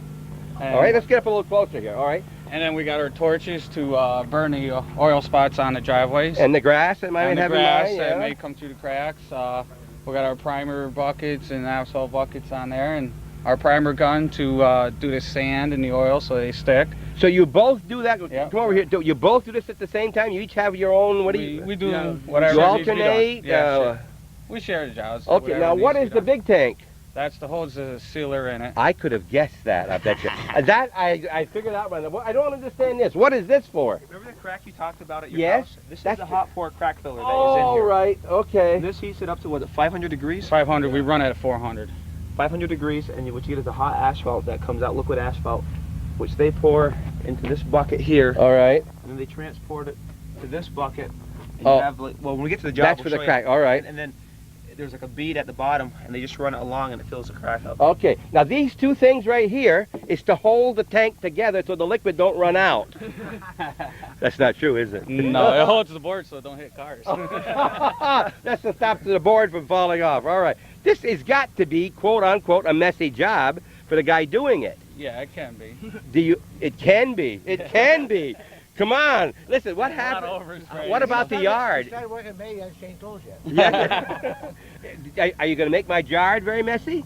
No, we're very neat on You're very. on You that. pick up very nice Yes, afterwards. Is that yeah. right? Yeah. We try to do a nice job. You wouldn't let him tell me anything that's not true, would Oh, you? no. All right. Okay. And how long have you been working with Northern Blacktopping? This is my second season. And you've been always in this end of the business, or did you Yeah. do any paving? No, This only end, the Sealcoating. ceiling, and yourself? Yeah, 2 How long? years. 2 years also. On the same note, Bob, we have 2 trucks out on every day. We have another truck out right now in Plattsburgh, and we have Tim Grimshaw and Chuck LaValle out on that truck. Tim's been with us for 3 years, and this is Chuck's first year. Right. And they can't be with us today because they're Well, in see, they're Plattsburgh. 4 years there. 3 and 1 is 4, and that's 2 and 2 is 4. Do they compete? See who can No. do the biggest job? No, I won't allow that. You won't allow that, huh? Okay. Now, you are the one who go out and try to, when you get a call, like I asked you to stop in, you give me an estimate or whatever. Right. And is that a firm estimate or is it an estimate? Well, yeah, firm to a degree. I mean, I'll give you a price in the sense, we go by a scale of how big the job is. Mhm. On a normal driveway, depending on the condition, Mhm. it's either 10 or 11 cents a Mhm. square foot. Mm-hmm. On a commercial parking lot, again, depending on square footage, you're looking at between 8 and 9 cents a square foot. Okay. What's the difference between 10 and 11? And don't tell me 1 cent. Why would it be 10 or why would it be 11? The amount of stuff you got to clean up or whatever? Yeah, one is how much of the sod is overlying the asphalt that has to be trimmed away. Mhm. How much oil spot primer that we have to use on the oil spots. mhm. If you try to seal coat over an existing oil spot, the sealer won't adhere. So what you have to do is you burn it out with a propane torch to dry it up. Mm-hmm. And then this machine here, we put an oil spot primer. It's a rubberized primer. And you put that over the oil spot, and you have an adherence now between the sealer and the asphalt. Mm-hmm. So it depends on how dirty that is. Depends on how much dirt is on the parking lot, because we have our You got to sweep it or vacuum? we have an air broom in the back, which we'll show you when we run the job, All right. that we got to clean off. So a lot depends on the condition of the parking lot before we get there. All right. Now, we've seen this on TV, on up here in New Channel area. We've seen the ad. Is this the man that's doing that work? I see him on TV? Or No, who's the other one? Gary Juno. That was Gary Juno that's doing that, He's a huh? prison guard, but he signed a release, so we could do that. Oh, I saw him doing something out there, and I saw him burning with the old flamethrower. I Yeah. thought he was maybe doing part of his job when I saw that flamethrower. Well, what he was doing there, we have an edger for the asphalt, but sometimes you have the grass grows in between the asphalt, up through the asphalt. So what we do is we take the torch and we burn it out, All right. and that's what he was doing on that. Okay, I particular saw him job. sweeping real good and getting all that dirt off on the side. Yeah, the blower will kick all the dirt out, and what happens when it's real dirty, the blower alone just won't do it. You have to have somebody with a broom to loosen that dirt up so the air can kick it away. How many jobs can you do with a tank like that? About 14. That's a ridiculous question. How big is the yard? Tell me how big the yard is, right? We do about 6 or 7, but that takes about a half a tank, so you can do about 14. So you fill it every day? Every Yeah, day. every day. Every This is day. 550 gallons, and the other truck that is in Plattsburgh right now is 1,000 gallons. How about the sand that you put in it? You can explain that. Yeah, okay, right here we have an agitator in the back. With our material, like Larry had said earlier when the show started, is our material has a 52% solid content Mhm. because it comes in concentrate and we have to mix it with water. It's about 80-20, 80% sealer, 20% water. And what you get in the hardware stores runs about in the mid-30s. But what we have also, we put down 3 pounds of sand per gallon. And if you put sand in this tank and not keep it mixed, it would settle to the bottom. So we have an agitator on the back of the truck. There is an agitator There's an going. agitator back there. which keeps it mixed, so the material and the sand stays suspended, and then we bring it to your job. So you're telling me you mix this in Perry's Mills at Yes, your place? right. So this is the one material that you actually make yourself, or let's say assemble yourself. The rest you buy. Your Right. paving you buy in Plattsburgh and all. Right. We get our material out of Albany, and it's we have a 4,000-gallon transport tanker. Mm-hmm. Norm Richards up in Perry's Mills gets it for us, and we have a 6,000-gallon holding tank. So what we do is we come back, we empty the transport into the big tank, we clean out the transport, and then as we need the material from the big tank, we just pump it in both machines, both tankers, and then we add the sand and the water, and we also put a rubberized additive in the sealer that helps it dry quicker and makes it last longer. Okay, how long would my driveway be tied up so I couldn't drive on it? They could do your driveway actual time, an hour and a half maybe. Yeah. And $15 an hour. That's $22.50 cost for that job. oh yeah, we're giving you a deal. Let's, all We're right. doing the show. Oh, yeah, come on. All right, now tell me now. All right, go ahead. Back in the yard. Okay. No, you have to stop it for 24 hours. 24 hours. All right. All right. Ideally 48, but with the weather the way it's been so hot lately, when it gets done, you don't even want to drive on it because it looks that nice. But a lot of times cars will turn their wheels sharp and you get the skid marks or scuff marks. Not to worry, because that will blend back in. It will. Sure. All right. Okay. That's Now, we're going to go down and see what they've been telling us about. Is there anything else before we go down there, gentlemen, that you want to tell me here before we go down? Anything you can think of about this truck? Anything unusual about it? We got a little neat machine on the other side. What does that do? The edging? That's Well, let's for go the over and see the edger. We'll probably see it operating, but we'll look at this little edger right over here. That's a, who operates that? You or? Both of us. Both of you. They're equal here. They both do it, all right? I'll take turns on everything. All right, this is where you, Where we spray the material. that's what you spray the material on, right that there. edges the driveway, cuts the grass, and it follows. Here's the actual knife over here, Calvin. You know if you can see it. The round blade is over here, about 10 inches in diameter, right here. That does the cutting, and that's better than using that thing and push it down with your foot. All right. Now, do you ever have to clean up this truck with a solvent or anything to clean up so when that flies around, or? If a mess, if we can't get to water, yes, we have to. How do you clean it? What kind of Well, solvent? if you get it while it was still wet and you hit it with water, we'll dissolve it right back to where it'll wash it right away. I suppose you could use whatever you're going to use in your hands when you get home tonight, huh? We have special stuff at the garage that we use. Oh yeah, and they even furnish it to you too. They furnish that to you, huh? Yeah. That's part of your. That's They part just of your. don't work on clothes. That's all. They probably furnish those coveralls for you. Shoes last for a long time. Boy, I'll tell you right there, an easy rider. Look at this here. Look at this, boy. I'll tell you. They normally have Northern we have Blacktopping Northern Black shirts. shirts. You do, huh? Not today. Couldn't get them today. Well, it says I got a cap anyway. See, and he didn't wear it. I'm wearing a cap. Look right here, and this one's got right here. This one says this and that. See, this what? Trombley and Trombley, TNT.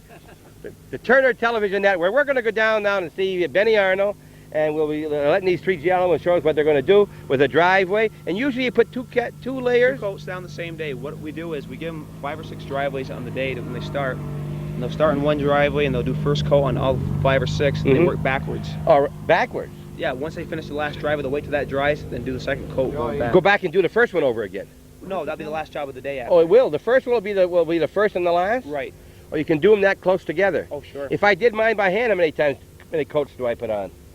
Normally just one. One. That's what I thought. Yeah. Right? It Yeah. won't look as neat. It won't look as neat. Oh, that's it. You would see all the squeegee marks and everything. We spray it. Did you ever see when I did it and how well I did it with I've seen my? a lot of them that did it by But never mind, right? Look, no. Okay, we're talking with these gentlemen. We're going to get in our individual cars and going to go down and see Benny Arnold in Rouse's Point, see if we can do his driveway right now. And whatever they get paid, I'm going to get equal amount down there because I'm going to do a little bit of the work. You're watching Hometown Cable. I'm Bob Venn, and Mr. Eddie, Mr. Babby, Mr. Trombley, one of the Trombleys, Joey, also sells real estate.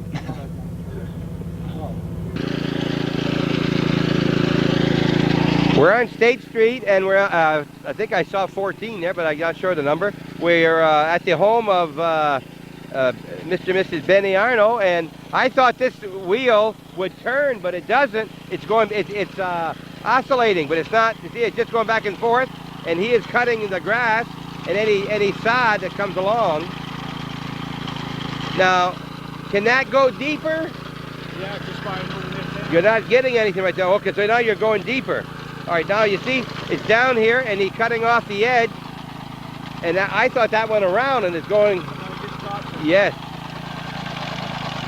So now once that is, so he's going right along because underneath the pavement sometimes slopes out. What I try to do with a shovel. Right, they take a scraper or a shovel and dig it out after. Right, okay, but I have tried to, okay, here he is now, he's digging it up right here.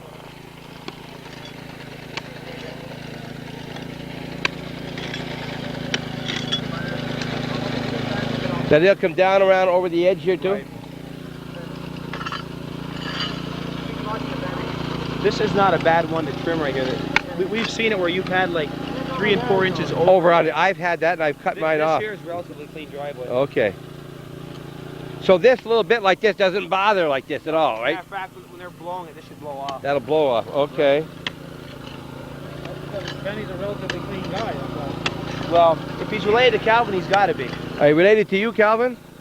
Okay, well, looking over here. Let's look at this nice looking house and the nice shrubbery, and let's give him a little bit of credit for all this work here in the yard. Is there a number here? Can you see a number? I don't see it anyway. I thought there was a number. I'm not sure the number here is on State Street or whether it's on Pratt Street.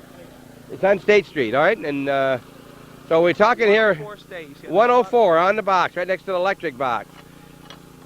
Nice long driveway. How big is this driveway? Did you just measure it out? 1,350 square feet. All right. You got that little measure? You put it away? I put it away. I was going to show him how you measure. All right. 1,350 square feet. It was $135 because this is a clean driveway. All right. Clean driveway, so you're talking 10 cents a foot. Right. $135 to get it finished. 2 coats. Yes, 2 coats of seal. And how long would that last, give or take? 3 years, 4 years? 3 to 4 years, depending on the use, but normally about 4. And what we do is we take the homeowner's name, address, and the square footage, and the price they paid for it this year. We put it in our computer.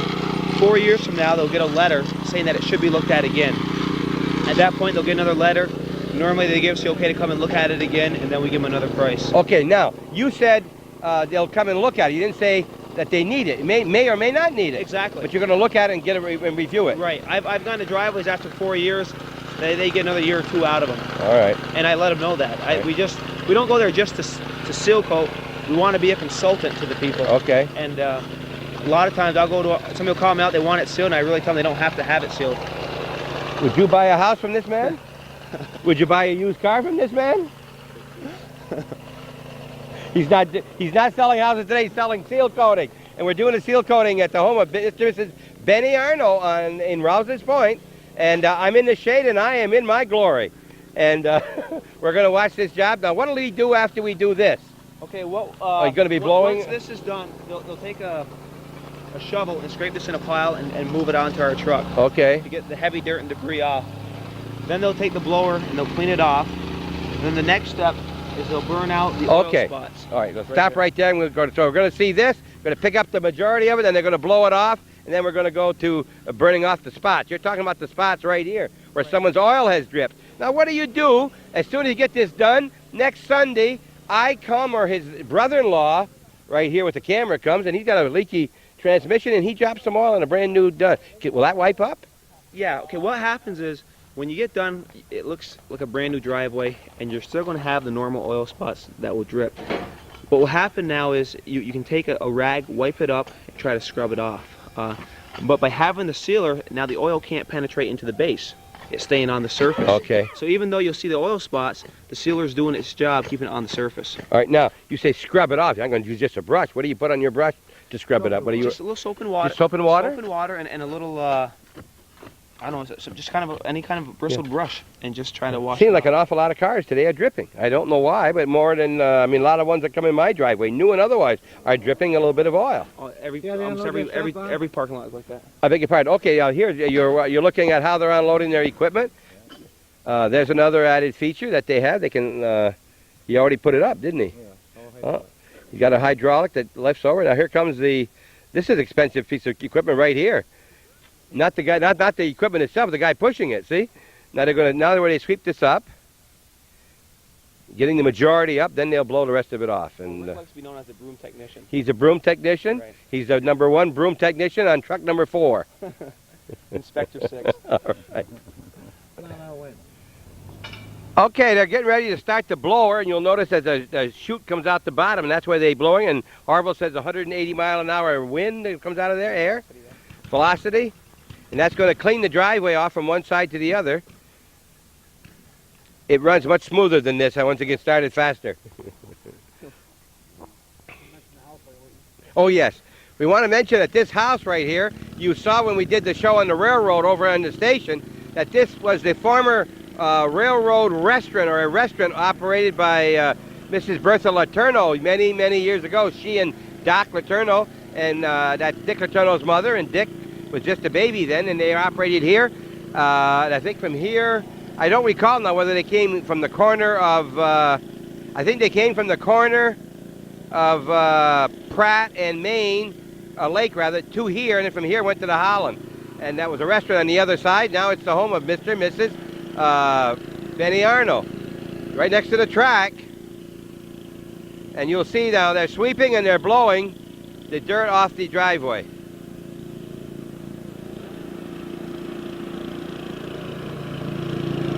You also don't have one of these at home to clean this off, right? No, usually a homeowner uses a broom, just a broom. You can take a hose and wash your driveway down, which is just as effective. It is as effective, yes? Yes, it is. The one thing I like to stress to people too, that once you seal coat your driveway the first time, it's not a one-time cure-all. It should be done every 3 to 4 years on a residential driveway. And the Asphalt Institute did a study on sealed versus unsealed driveways. Driveways that seal coated every 3 to 4 years, the year after it was paved, compared to driveways that didn't seal, realized a savings of over 300%, or more than double the life of their existing parking lot. Is that right? Now, as an example, if you had put this driveway in now, what would this approximate, without knowing any special effects here? What would a driveway, 1,350 square feet, you said here? Right. What would that approximate if you were going to have a driveway done? Paved? Paved. He could tell you better. I don't paving approximately 1,350 square feet. About by 9 give you a square yard. Square yard, 9 into, just a rough ballpark figure. Oh, maybe about $1,400. About $1,400. It's costing you $135 for this one to protect your investment of $1,400. I only want that as an approximation. No, we didn't do this on a calculator. But the thing to keep in mind, 4 years from now, when it could possibly be due again, our price has been pretty stable for seal coating. It may go up a penny a square foot. For 4 years, this may run $155. Asphalt may skyrocket. Right. So plus, if you do it every 4 years, you're also enhancing the look of your property. I was just going to say that the wind came up here, but it isn't. It's the machine blowing against our pants here, really making a difference here, very, very much.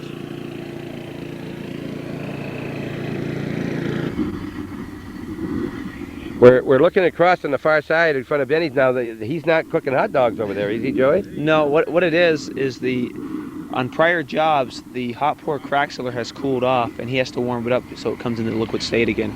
All right, so that does cool, unlike the coating. Right. That will harden to a certain extent. You got to warm it up. Right. And when we get the hot pour crack filler, it comes in 20-pound blocks. And we put it into our kettle, which heats at 500 degrees. How do you heat that kettle? Is that done by gas too? Yeah, by propane. Propane on that little blue container? And there's a torch underneath, yeah. and it's thermostatically controlled. Okay, now this didn't look like they had any big cracks. You got a little crack right here. That's what you're going to do? Yeah, a little one right here. And we're going. It really doesn't need to be done, but we're going to do it just for the program's sake. Okay. To fill this in right here. All right. And now, first of all, he's going to. Now he's going to burn off some spots. He's going to burn off some oil spots. Okay, let's see. He's going to burn off some oil spots first. Now, can I do this at home with pouring some gas on there and light it? Well, you could, yeah. I probably built my driveway at the same time, right? Well, you're defeating the purpose. What he's doing here is drying up the oil spot. What you're looking for are the darker oil spots. You can see some ones that are dried up. Okay, now he didn't remove the spot, but he did what he had wanted to do. Yeah, what it's doing is drying up the oil. And then he's going to come through with the oil spot tank, the oil spot primer over the over the oil spot itself. So you actually put a primer on it. Yeah. Now you can see the smoke coming from that one where it's burning. See, the oil is burning. Like a different color? Yes. That's what he's doing. You can see the smoke coming out of that? That's where it's burning, right? Burning it out. It's burning out the oil. Yeah, you'll see it again on this one. There you can see where the oil has been burned off. What you're doing is getting the bigger oil spots. The ones that are pretty well dried, you don't need to burn them out. They're already dried up. What about if a person, I'm going to back up a little bit here, get back in some shade. What would happen, as in my house, someone came to my house and their filter let loose and they just made a mess and they backed up and it was all the way down the middle of my driveway and I threw some of this cat litter on it. Now that cat litter is dry it up. Yeah, but it's also white down there now where the cat litter is. Right. Can that be covered up by what you're doing or burning it off, or what do you do with a thing like that? Okay, what we do because of the cat litter, the film of the cat litter? Yeah, it made it worse for looks. Okay, well, we try to clean it off with the torch, and then we would take the oil spot primer. Or anything like that, we spray over the cat. All right, that would take care. Yeah, so then you have an adherence now between the sealer and where the cat litter was. Now he's burning off some grass along the side, and that's to kill the little thing that would come on the edges. You don't stand there. I could use that when I trim my grass next to the road.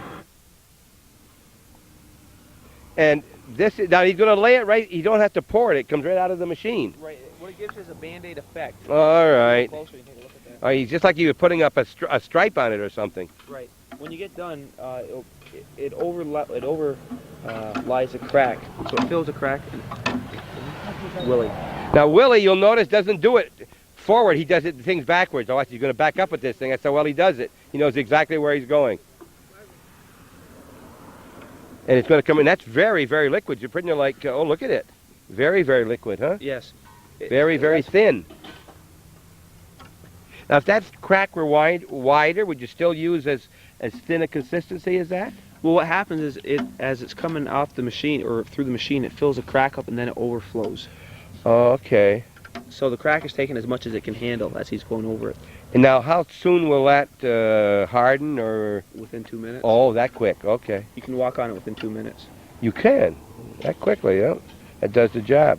Now, can an individual do this for himself? Can he buy a thing that can do this?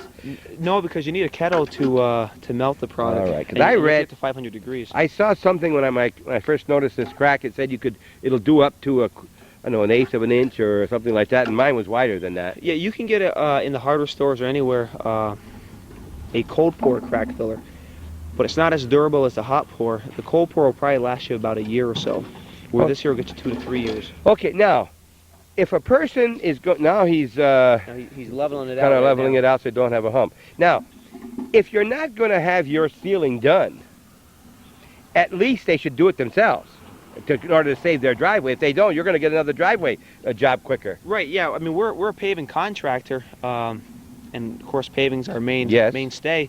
This is the maintenance part of the business, and everybody should have their driveway seal coated. Now, I've seen so many driveways where the homeowner does it themselves, and it just doesn't look professional because they have these little squeegees, they splatter on the house. Not saying they can't do it, they just say they don't do it enough. And and you got marks all over the driveway. There's one, they may be thicker here, thin here. This man right here with 31 years of experience, just look at here. This is what Mr. Trombley Sr. did. See right there? He didn't wait the full 2 minutes, see? This Mr. Trombley right here. All right. Well, wait till you get home. You go, oh, you want to show me? Wait till you get home now. Oh, okay. Your wife trained you well? You're watching Hometown Cable. What's going on here? This is Northern Blacktopping. Joey Trombley, he says right there, Northern Blacktopping.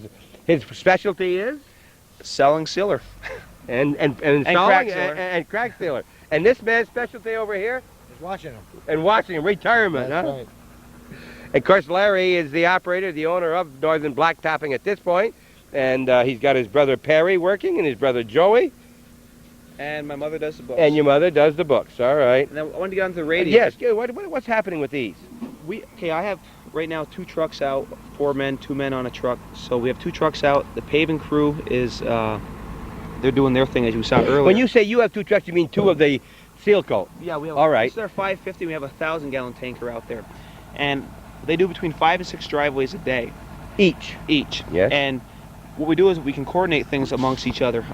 They'll come to a driveway, let's say, and say, Joey, there's a car in the driveway. can you get hold of the owner, have him move the driveway? Mm-hmm. Or we're at the driveway, is this the right place? There's no number. I can kind of explain it to them. They have a breakdown, they need a part, they can get me on the radio at any time, I can get the part to them. So we're in constant touch with each other, and the time that it saves you is invaluable. Okay. If they want to get an estimate from you on the sealer or the crack filler, we had a number before for Larry in Plattsburgh and Northern Blacktopping here in Champlain. That's your dad's number. Can they call you someplace about the paving? Well, you can call or about the sealing? They can call me at home at 846-8449, but normally the phone calls go to Plattsburgh or Champlain, and they just relay them to me. 846. That's where's that? Shazy. Shazy, New York. You bought a house in Shazy. 5 years ago. A house you guaranteed to sell, couldn't sell it, so you bought it yourself? That was it. Don't. Hey, listen. I got stuck with it. George got 3 houses. Got 3 houses. No. Goes from one to the other. We're all over the neck of the woods. Larry's in Plattsburgh, Cindy's here in Rouse's Point, I'm in Shazy, Lisa's in the village of Champlain, and Perry's on the outskirts of Champlain. And where? What real estate company again? ERA Cronin Realty. ERA Cronin in Plattsburgh, on the corner of Broad and South Catherine. No, that's not it. That's Cross it Caldwell off. Banker. That's okay. We're right in front of the Days Inn. In front of Days Inn, up on Cornelia Street. Right on Route 3. All right. And if you go, ask for Joey. I told you I get the messages to the boys in the morning. Oh, what we do is to save a lot of time this year. Larry, myself, and my mother, we got fax machines, and in the morning I fax all the jobs to my mother, so they have the jobs in the morning to take off. Larry, something will come in the mail for Larry in Plattsburgh that I need. He'll send it to me on the fax. So the fax machines have been a godsend. Excuse me. Okay. Hey, what's this little thing happening? What are we going to watch now? That is your oil spot primer. All right. Now Tim Grimshaw, who's not here with us, the guy that's been with us for 3 years, fabricated that machine. I was going to say it looks brand new. He made that. If it is, He homemade if it is, what did you do before? Well, we bought one about 4 years ago, not like that, same concept. And when we went to the show in Tennessee in January for the pavement maintenance trade show, they had gone out of business, and Tim fabricated that, and this is new, like within a week. I can see it looks brand new. Now, what he's doing, he's not just spraying the spots, he's doing all around the spot. Right, we want to make sure that it's coated very well, and then like if there's any real dirty spots where they tried blowing with the broom and the brush, or the blower and the brush, we'll cover that with the primer too. Okay, that's the primer you're putting down, and remember, what you're seeing, that primer is so that the seal coating will not, that the oil will not come up into the... Exactly. Okay. Because if you didn't, and you laid the sealer down, the oil spot would come through, there'd be no adherence. Okay. That looks white. Is it just because it's now, or? It's made with milk. Made with milk. It's a 50-50 mixture. It's a rubberized latex primer, and then we mix it 50-50 with water. Uh-huh. Comes out white, and then it just dries black. Okay, so this is another thing that you really mix, in addition to your coating itself, too. Right, I mean, it doesn't go in the sealer itself, but it's just another... It's another mixture thing you buy, and then you do something else to it with water. If a person was to compare our product with doing it themselves, we're good for about 4 years. And like I told you earlier, sometimes we go back and the job doesn't need to be done. A homeowner does it himself, they're looking at 1 to 2 years tops of the product lasting. We're good for 4 years. And the reason is because we have the sand in the sealer, we have the additive, we take care of the oil spots the way we do. Okay, let's get some proof of the hometown advertising. It says we can do it probably cheaper than you can do it yourself. Right. Tell us about that. How can you do that? All right, well, let's take round figures of 2,000 square feet. Okay. Okay. 10 cents a square foot is $200. Yep. You'll get approximately 40 square feet per gallon of sealer to do a job, which comes out to 2,000 divided by 40 is 50 gallons of sealer. That's 10 containers. 10 containers. The best stuff in the One coat. One coat. Yes. Now the best stuff in the hardware stores, which if they're trying to match apples to apples, will run about $15 a pail. So for one coat, you're paying $150. Okay, we're giving you 2 coats. We have the sand, we have the additive. We're good for 4 years. You're probably good for 2, and that's not counting your squeegee or your brush that you buy, the pair of shoes that you'll probably ruin, or the clothes that you're gonna get dirty. One more thing. Mm-hmm. The labor. And your labor. All right. I don't know how much my time is worth. My wife doesn't think it's worth that much. But now you're talking $15 a gallon. Someone's out there is going to say, I don't pay $15 a gallon. I pay $7. Right. Can you buy it for $7? Sure, but you get what you pay for. All right. Okay. You know, I mean, you can go to a store and you can go buy a Ford Escort or you can buy a Cadillac. Okay. But what you can get a Cadillac Okay. job for around an Escort price. What we're saying is that when you see the ad that said you can do it, it's cheap and you can do it yourself, and you go down and price something at $7, and you think you need 5 gallons at $35, and he tells you it's going to cost you $150, you're going to say that doesn't sound like he's very accurate in his advertising. Right. But you're just made a chance to explain. Okay, and now you're going to see. I've got to explain that Riley Ford told me that the Escort has been all redone and it's a whole new product. So, so let's not knock the Riley Ford Escort. Well, no, wait. No, I'm not knocking Riley Ford Escorts. I'm just talking about a make of a car. I mean, and Calvin, you know a Cadillac is more expensive than an Escort. Escort is a very good car. 6 years running. We're glad we clarified that. Thank you, Joey. No, that's not. Don't know what. There's going to be some handwork here. Is that right? Right, what they're doing, so you don't spray the house or the sidewalk, Right. is we lay the sealer out and they have the squeegees and the brush over here. They'll do the handwork, bring it out a ways, and then we start the spray. Okay. Plus with the spray effect, you get an even distribution between the sealer and the sand. If you try to put that sand load, say you bought the sealer yourself and you put sand in there, what you'd have would be brown streaks because the sand is settling. And when you're going back and forth, you have one area of nothing but sand. And he goes all the way back for that? Yeah, all the way this back. whole section here. All right, and then he's going to squeegee it. On the Right. other side, you don't have to do that No, we'll get it with because of the house. What about overspray on the other side of the house? No, there's nothing to worry about there at all. All right.